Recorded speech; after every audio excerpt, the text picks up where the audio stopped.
And actually this padi hai came from there. Padi hai is a Hindi phrase, which means that it matters to me, right? So whenever I used to coach and train my team, I used to tell them, boss, where is padi hai? I'm not able to see that. When you are doing a job, you're not doing with passion. Padi hai means if it matters to you, you will do it, right? If it does not matter to you, you will say it is marketing ka responsibility, it is admin ka responsibility. So the padi hai came from there, it stuck, and I decided to kind of pick that up and make that my byline, saying that padi hai with KG. But as far as I am concerned, my vision is to build great citizens for India who will then go out with this padi hai, go out with passion, go out with optimism, and so on and so forth.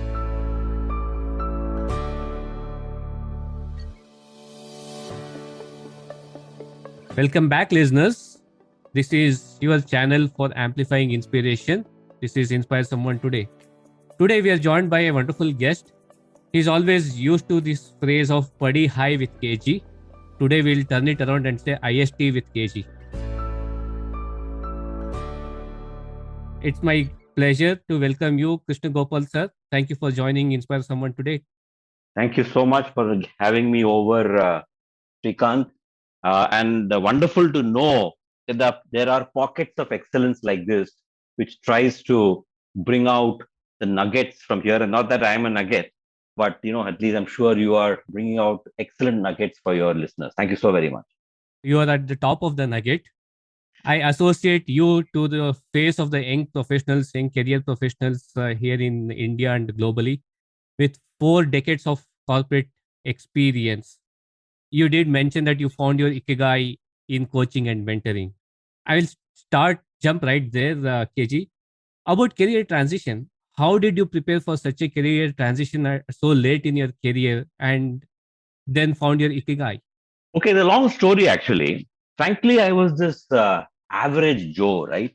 And most average youngsters probably don't have a clue on what they want to do in life, right? So I was like that. So I have actually recorded a TEDx talk of about 12 minutes. I delivered it to the Tian Shan Park in TEDx in Shanghai, of course, virtually during the COVID time. That talks about how I made decisions in life. And the topic of that was serendipity, right? So it was, my life has entirely been of one of serendipity, when things just happen. I think I have to bless, or rather I am blessed by God, and I have to thank God for the opportunities that came my way, and so on and so forth. I don't think I planned like many people do. I mean, many of my friends plan their lives and their careers so very well. I didn't do any of that things, right? So I mean, I just did an engineering because I got great marks in science. I went and did MBA because I got admission, and I chose marketing because I didn't like finance. I didn't want to do production and go back into after having left engineering, etc. So anyway, so marketing, etc. So VJTI, SP Jain, and I started, because I did marketing, I started in sales and marketing and all that, and just kind of stumbled along and did whatever I did, right? And in 2013, I rejoined Tech Mahindra. I left them in 2011, right? And then went and kind of joined another company which I didn't like. Then I decided to be on my own for a couple of years, working with startups, working with colleges, and so on and so forth. And then I rejoined Tech Mahindra. At that time, then the CEO, CP Gurnani, put me into a sales training role, during which time, of course, I created this very famous program called AIM, Achievers in the Making. It's there on my social media. So as I started to do that program, I realized that, hey, this is what I was born to do. That was the time when I used to hate weekends. I used to look forward, jumping out of the bed on a Monday morning, wanting to get back to training, working with youngsters, and so on. And many of us want to be in that space, right? I mean, we know Sonu Nigam loves his job, or Sachin Tendulkar probably loves his job, but most of us are likely dragging our way to the work because we have to pay for the bills, we have to pay for the EMI, etc., right? I don't think there will be many who probably love their job, but I certainly went about my job. I won't say hating it, but many times you have this saying, right? If you don't get what you like, you have to like what you get, right? So I was liking what I got. And I did a good job of it. That's why I grew. That's why I made money, I guess. But this, I didn't want the money. I said, I mean, I don't want it. I love it so much. You can't turn it away from me. So that's how, by accident, by serendipity, I discovered my ikigai. That's so wonderful. Hope serendipity happens to all of us in our daily chores. But Yeah. along the way, was there any kind of effort put in by KG to kind of prepare for something like this, or it just you, as you mentioned, serendipity happened? But even if it were to happen, was there some kind of preparation for you to take on this kind of a role that you are All doing? right. Formal preparation, as I said, serendipity has been the essential operating system of my life. So preparation, I would be dishonest to say that I prepare. But if I really look back and scan my life, which is what when I work with youngsters, I say I look into my rear view mirror and tell Mhm. you how to drive through your windscreen, looking through the windscreen, so that your experience is much better than mine. When I started off in Godrej many years ago, 83, in Vikhroli as management trainee, about 7 of them were hired. What happened was the Godrej had put out an ad for some sales roles. And those days, no email, right? The applications poured in. And there was a stack of applications in the corner, right? A bunch of stack, there was about 5, 6, 700 applications. And Mhm. nobody was going to go into junk. So the marketing head called me and said, "Hey, why don't you take a look at that and do something about it? We put an ad, but I don't think anybody is going over it and all that." So I went over it. I created a test. I ran the whole process, and I finally got 2 or 3 people selected out of that. I mean, I was supposed to be in marketing, but here I was doing an HR job, right? That should have been a signal to me because I went about and did that so very diligently, but I ignored it because there's always a peer pressure. About marketing karne ke baad, are you going to do HR or what? So I went along, one signal there. Then, as I kind of did my, grew and became a sales manager and a regional manager and a territory manager, whatever, country manager, etc., I spent an inordinate amount of time coaching and training people.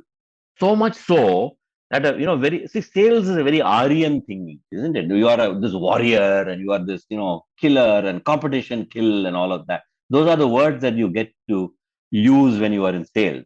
And there was this guy who was doing the soft things of HR and training people and coaching people and all of that, and not as much a warrior.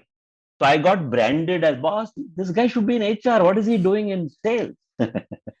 Right. So another signal, right? There was a signal coming from the cosmos that, Mhm. hey, you should have been in that area and not here. But I didn't listen. And I went on and went on and went on till a break in career happened and I got this. So I think naturally I was doing it. Was I preparing for it? No. But I guess somewhere internally the signals were coming that you should be in training, you should be in HR, you should be in coaching. And actually, this padi hai came from there. Padi hai. Padi hai is a Hindi phrase, which means that it matters to me. Right. So whenever I used to coach and train my team, I used to tell them, boss, where is padi hai? I'm not able to see that. I mean, you're doing a job, you're not doing with passion. Padi hai means if it matters to you, you will do it, right? If it does not matter to you, you will say it is marketing ka responsibility, it is admin ka responsibility. So the padi hai came from there and stuck, and I decided to kind of pick that up and make that my byline, saying that padi hai with KG. I think that was the genesis of Padi High with KG. It's been a riot on the social media platform. One of the very interesting piece of Padi High is developing your own inner salesperson. Tell us a bit more about it. Why of it and how of it? Yeah. So whenever I ran, I mean, as I became known for my training and coaching and mentoring capabilities, I was just not doing sales. So a lot of people came to me and said, "Hey, here are a bunch of project managers, or here are a bunch of finance people, or here is a general bunch of people who have come and talked to them, etc." And one of the first questions I asked in a very heterogeneous group is that how many in this group do not want to become sales ever? So there is an element of, I won't say stigma, an element of kind of sneering attached to a sales guy, right? Because, oh, these people are the schmoozers. These people are the people who will give wrong commitments. We have to clean up behind them, etc., etc. They are the people who make all the incentives. They are the people who zip around. We are the poor workers at the back end. That kind of stuff. So there, you always have many raised hands. Oh, we are the workers. We don't want to be sales guys, right? Oh my God. When I do that, people raise their hands. Then I say, okay, great. So when you went to your dad asking for additional pocket money, what were you doing? Mm-hmm. Or when you went to your mom and said, I want to stay overnight with my friend, what were you doing? Or when you go to your boss and ask for an increment, what are you doing? Right? Of the worst example of this is that, at the time of appraisal, I'm sure listeners will be doing this. Everybody on a scale of 5, everybody will rate themselves 5 on all the 100 ones, no? All the 100, 5, 5, 5, 5, 5. Now you tell me that why I'm 3 or why I'm 4. That's also negotiation and sales, isn't it? So I think, selling is there with everybody. Right? It's only that we do not choose to acknowledge it and we do not choose to bring it to work, like Padi hai. Okay. So even if you're in a technical role, even if you're in a finance role, you need to have selling skills. So therefore, what I'm trying to do with, I'm doing a series now, not yet finished. 8 qualities are there. I don't recall it offhand.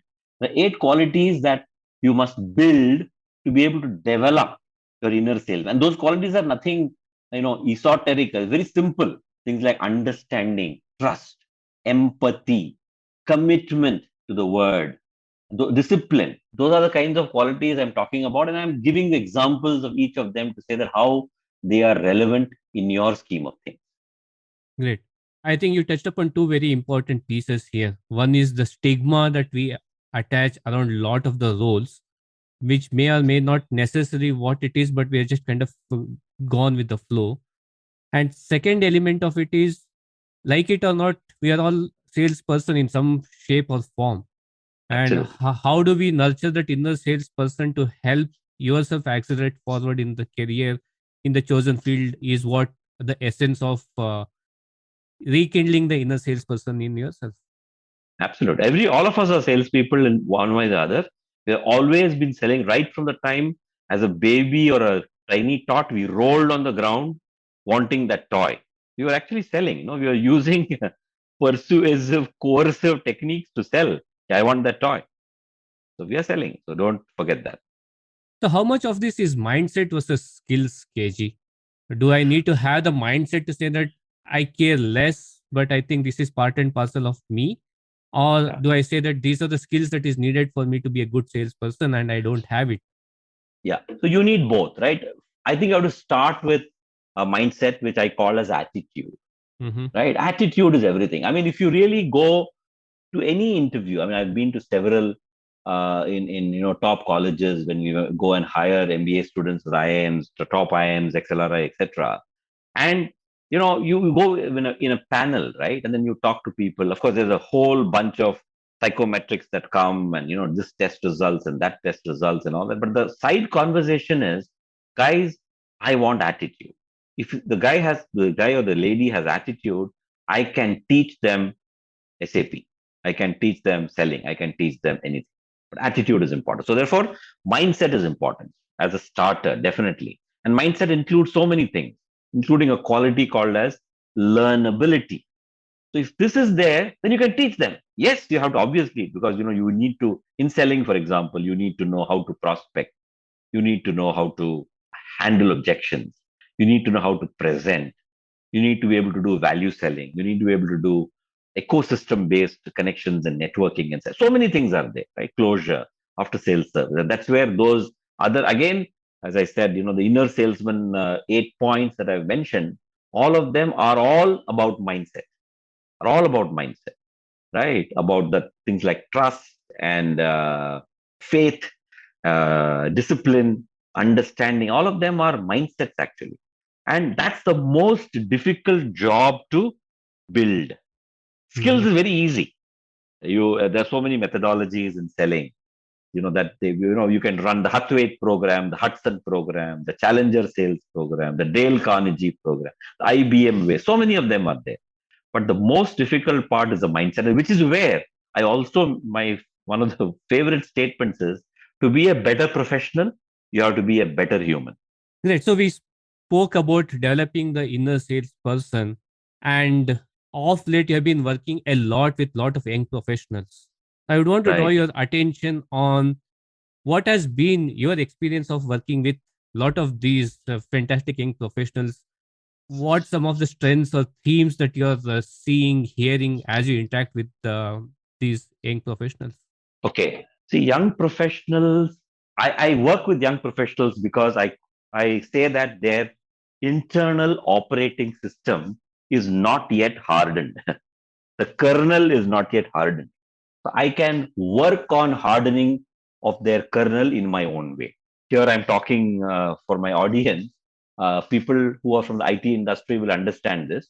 But just for the non-IT people, what happens is that there is a piece of software called as operating system in your hardware, and that sometimes it's a very loosely done operating system. Of course, most of them these days are very pakka, but at the old times, so if you go and kind of change some you can go and change some features and qualities, some strengths, and make that stronger, and that is called as hardening of the kernel. Okay, kernel is KERNEL, not kernel of the army. So it's possible with younger minds to make their system, their minds stronger through some of these things that I do, and that to me is a very big thing.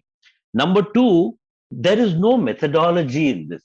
At least I don't know of any methodology that people will take away and say, "Hey, now I suddenly become very trustful and suddenly become very dependable and all that." Right? To me, the methodology is inspiration. Right? Mhm. People need to be inspired to want to follow you, to want to emulate you. You means I'm just I'm one, but there are many people in the team who are like that. My team who do that, right? So they want to be inspired. So for us, the methodology is inspiration largely, and of course there are some interventions and some processes that we do, but large part of it is inspiration, and it is easier to inspire younger minds. Younger minds, operating systems are not hardened, so it's easier to remodel and harden the kernel in the way you want it. That is one part of it. That's why I kind of prefer working there. And frankly, in my scheme of things, I am building better citizens for the future of India. They incidentally happen to be in Tech Mahindra. They incidentally happen to be in Myra Business School. I did one program there. They could be, for example, in some other company. But as far as I am concerned, my vision is to build great citizens for India who will then go out with this padi hai, go out with passion, go out with optimism, and so on and so forth. Now, looking at the younger generation, I think the younger generation are, to an extent, I find, this is my observation, bit of a better humans than we were. Extreme competition, extreme deprivation, etc., can lead to people becoming a little selfish, which probably was the case in my generation and so on, right? The younger lot are have been raised with a standard of living which is good and bad, by the way. If you look at Simon Sinek's talk, there's the bad part of it he talks about. But I'm looking at the good part. So they come with a sense of generosity. They come with a sense of ability to collaborate, which is unearthed. And that's what I see. So I see a lot of hope. And that ability, the learnability on technology is extremely high. Extremely high. So, we are able to solve IT problems within ourselves. We hardly go back to the central IT team to fix things. They're able to fix. They're able to go to they know because they're digital natives. They know how to go, where to find things that are like aha and wow for me are like a day's job for the young kid, right? So I think we are able to tap into that.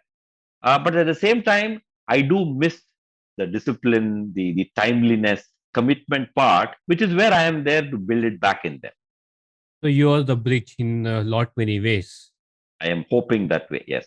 That kind of opens up another thought in me. If you're seeing this in close quarters as to what the next generation is going to bring to the workforce, then what should the leaders on the other end of the spectrum be prepared for? What should he or she be doing to say that I have a fantastic bunch of individuals who are a lot better than me or some collective of everybody?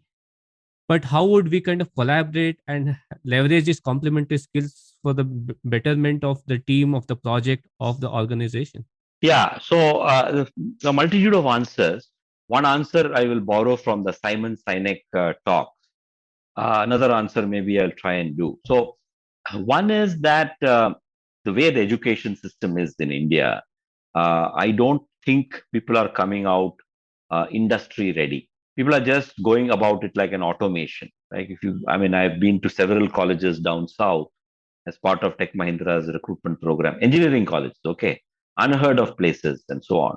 And I find that while some students are good, but majority are just out there to somehow earn a degree. Okay, and they are not coming out industry ready in any form.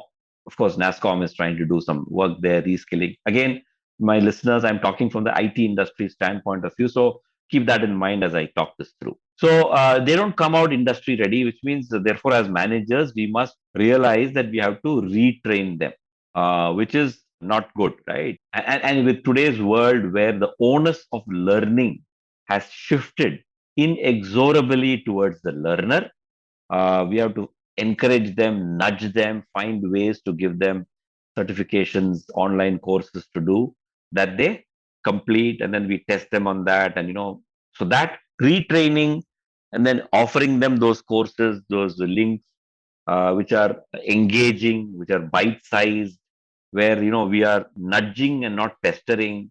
All of that is a combination that we have to think of as leaders on one side. Other side is that there's a lot of competition, right? I mean, they have gone through entrance exams, they've fought for jobs, they have constantly have to get higher ranks. If you really see Three Idiots, right? Everybody has to get 95% marks or more, and then suddenly they come into the corporate world and they're asked to collaborate. Oh, collaboration, and they have never learned to collaborate unless some of them have played sports, unless some of them have done teamwork in their college, which not all do, right? The bulk of the people, 80% plus, are not doing that. So I think that's another expectation that we have to realize that, hey, why is he not collaborating? Why is he keeping it to himself or herself? Is something as leaders we must be aware of. Maybe we have to then build a lot of team activities, encourage collaboration, catch them right when they do collaborate. So these are the two things. So the second part of it is the Simon Sinek part. The first part is what I spoke about. So I think these are the two things that leaders need to be aware as they deal with youngsters coming into the workforce. No, that's a great distinction. I think all along, like you said, right or wrong, our education system prepares us to focus more on the self glory, self achievement. And when you come into the corporate world, it's no longer self. It is how True. well you do when you collaborate. It's more about team rather than self. If we are ready, we'll get started with the power of three round. Go ahead. Three career advice that you wish to share for entry level managers, for mid level managers, and senior level managers. One for each category. Entry level, I think you should build your muscle of learnability, right? And how do you do that? By learning. So, for example, you may want to say that every month I will learn a new skill. Every month I will do a new certification. And the new skill could be anything. I learned yoga. I learned deep breathing. I learned, cycling. I learned a language, whatever it is, right? So, mid-level people, see, what mid-level people need most is the ability to rally youngsters, the ability to communicate with them. So I think they need to understand deeply more about padi hai and empathy. See, padi hai is of accepting responsibility, is of saying that the buck stops with me. It's about saying that if I delegate work, I cannot abdicate it. It's about so but they are absolutely the spine of the organization that connects the head to the rest of the body. If the spine is weak, the organization, the body is weak. So these people should be able to imbibe these qualities, be able to work with youngsters effectively, communicate well, show empathy, and so on. At the leadership level, I think what is most important is to be able to paint a vision, and it's also about authenticity, because there are a lot of people whose words don't match their actions, right? And in a world at that senior level, in a world which is driven entirely by the market, entirely by the shareholders, entirely by private equity and VCs and so on, the only mantra is quarter on quarter growth on revenue and profits, EBITDA. So when you have that, and then you talk about, great place to work, and you talk about, ESG and all of that, there is cynicism in the ranks because they know that the actions are all about quarter on quarter, right? And everything else, including people, is dispensable. So here, people who will distinguish themselves are those who are able to balance both of this through authentic communication, authentic action. So authenticity is about also showing an element of vulnerability. It's also being able to communicate. It's also being able to work in the trenches. It's also being able to say that, hey, here are my hands are tied here. I cannot do everything every time. I cannot be this popular guy all the time. So that at the topmost level is what I would state. I hope this helps. Absolutely wonderful. 3 books or movies that has influenced KG. Movies, right? So one movie definitely is The Godfather. I think it is an epic. It's an article on that today in the Times of India, Sunday Times. Epic movie, absolutely on leadership. So, is Godfather. Another movie that I think I liked a lot is Three Idiots. Is of the latest genre. And my all-time favorite, of course, there's no learning in that. My all-time favorite is Sholay. At one time in life, I would know about 60% of his dialogues by heart. I am not surprised at all. 3 individuals you would like to be mentored by. I know you've been doing a fantastic job mentoring a lot, but if you had a choice of being mentored by any 3 individuals, who those 3 individuals be? One would be a guy called Amitava Datta. Amitava Datta used to be my first boss in one of the earliest bosses at Tech Mahindra MBT. Phenomenal person. He is a person who keeps asking you questions. You think it's all, nice, and, you think you're walking very casually. And then you look at your legs and you find that you're actually running. He doesn't make you realize that you're running, but you're running. So he's a phenomenal guy. Another person who is very, very good in sales reviews, action by numbers, review by numbers. Amazing guy is Manoj Chugh. Manoj Chugh used to head EMC in India earlier, used to head Cisco. He was in Tech Mahindra for a fairly long time, 6 or 7 years. He now is the president corporate affairs at Mahindra and Mahindra. So he is the second person. Third person who? Maybe Mahendra Singh Dhoni on Uh-huh. how to get the best out of people, how to stay calm, how to present a deadpan face and communicate. Maybe these three. That's nice. 3 practices that KG follows. At this point in time, I am out to lose weight, so I am not into sweets, right? So I just stopped sweets. So I'm such a sweet tooth person that for me to do that requires a switch in the head. So I stood on a weighing scale about 4 weeks ago, Mm-hmm. and I looked at the weight and then said, "Hey." So then that switch went off in my head. So I'm now off sweets completely, zero. Right. So that's one practice I'm doing. I think the inane was the rest. I've not thought about this. I do a morning walk every day. I do about 15,000 steps a day, which is 15,000. yeah, 15,000 steps a day, Mm-hmm. which is keeps me reasonably mobile. I don't think it is use weight or anything. That's another practice. Then a third practice is, of course, I constantly create content to post on my profile. I run a bi-weekly newsletter on LinkedIn. So I have to create content for that. So content creation, talking to people. I think one practice that I'd like to do, which I'm not doing now, is to be able to talk to several senior people out there and bring out their stories and use that. So basically increase the rear view mirror experiences to augment mine, so that I can use that to train more youngsters. That's a nice list of practices. As you are saying this, I was thinking in my mind, you have a good combination of nurturing your physical self, mental self, and the overall well being. Great Thank stuff. you. The last of the power of 3 round, KG. 3 courses or skills that you would recommend young professionals to pick. Again, this answer will come from largely from a IT industry standpoint. Number one is try to become digital. So digital is a very vast thing.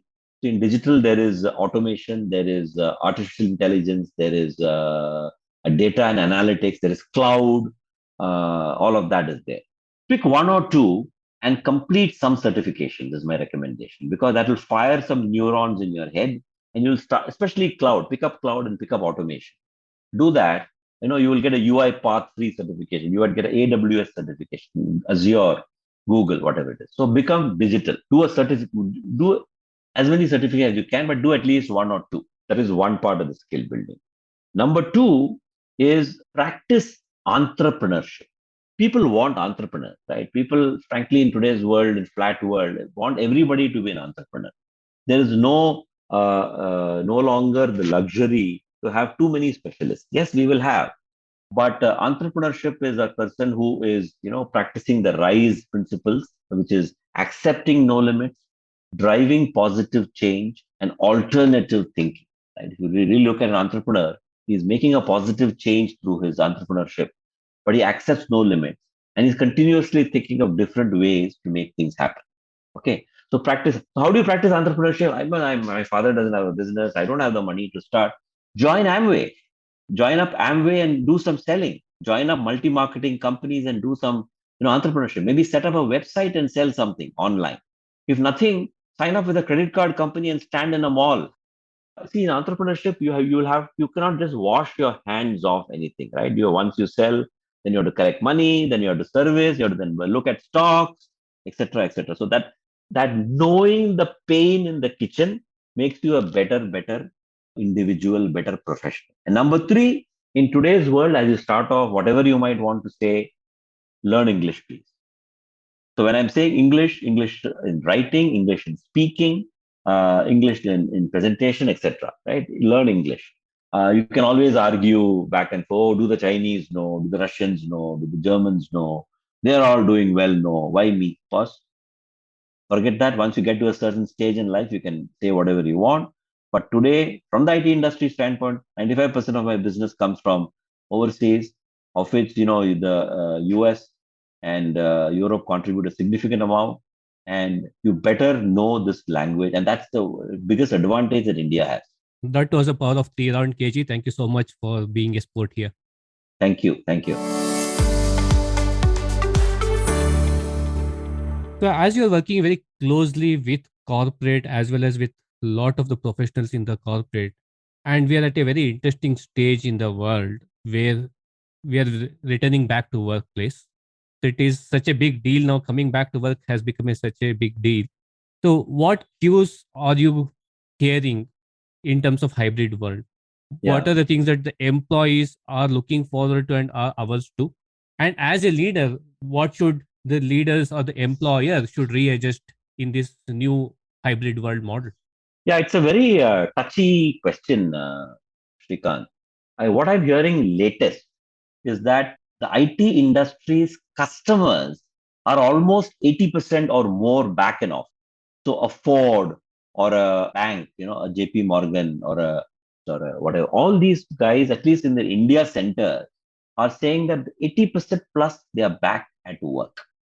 And therefore, they are nudging to say that, hey, Mr. Vendor, are you back at work 100%? Are you back at work 80%? You are my vendor. Tech Mahindra is my vendor. TCS is my vendor, etc. That is number one. So there is some pressure starting to build there. Number two is that now my employee has gone to Meerut and he is used to his mother's cooking and also not paying any rent and also getting a Bangalore salary and living in Meerut. So that's number two. Okay, the number two. Number three is that there's suddenly this great resignation and war for talent. Big time, right? People who are getting 5 lakhs of rupees are going out at 15 lakhs. I don't know how, but they are getting that kind of money and going away. So as Indian vendors, as Indian IT service providers, we are caught between a hard place and deep sea. We don't know what to do, because if we push the button very hard, we will see a spate of leaving, spate of resignation. Because the Merit guy, Merit is just a placeholder. who can be Hubli also. Yep. That guy is going to say, thank you. I'll join another company in another team at twice the salary, and they are willing to let me work from merit. But the customer is saying, hey, you know what? We are 80% back. How did they manage? I don't know. Can you do it for us?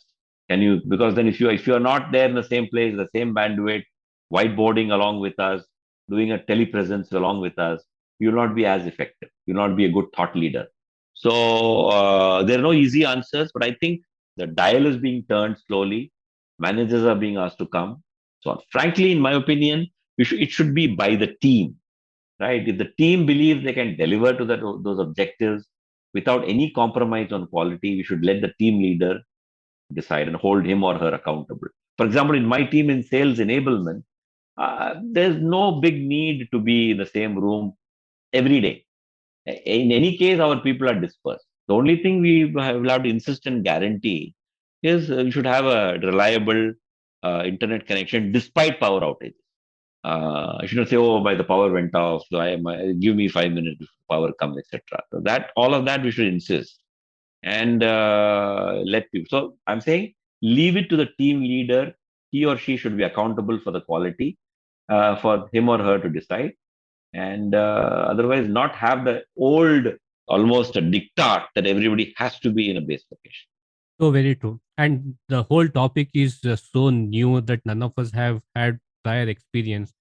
You just have to kind of take it by the day. This show is all about creating ripples of inspiration. If there is an Inspire Someone Today message for all the listeners, what is KG's Inspire Someone Today message? Oh, it absolutely has to be Padi Hai. So as I said, and let me elaborate on that, right? So Padi Hai, as I said, is it matters to you. And if it does not matter to you, you'll blame someone. And let me give you an example of Padi Hai in our personal life, right? So IT industry, we are all working, we are at home, we are living as a bachelor, and then mama is coming from, wherever, Allahabad, right?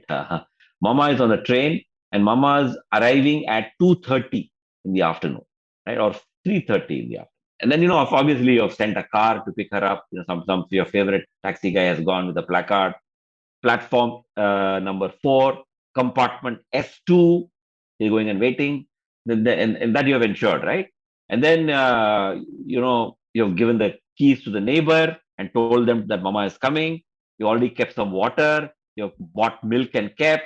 You've kept some, little snacks for her to eat before you, because today your customer has also come of all days, right? You can't leave the whole meeting and come till 7 o'clock, right?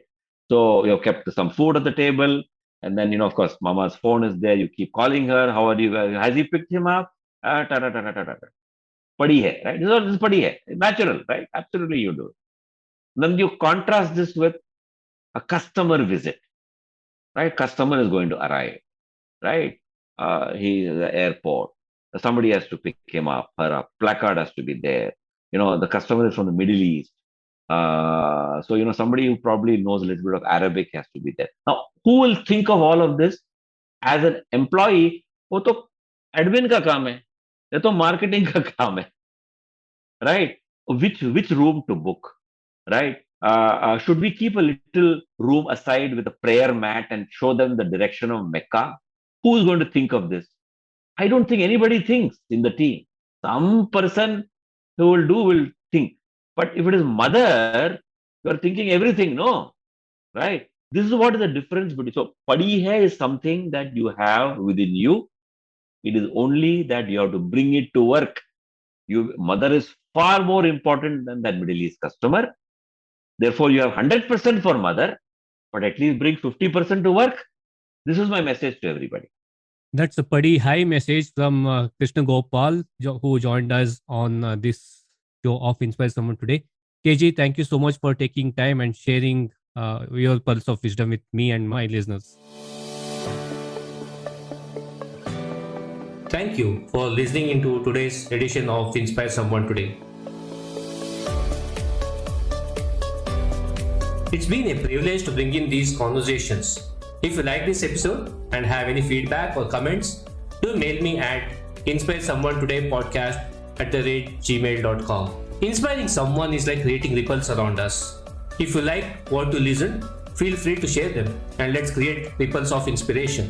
Do not forget to follow me on my Instagram handle @Inspire Someone Today podcast for all the latest updates. This is Srikanth, your host, signing off, and until next time, keep inspiring.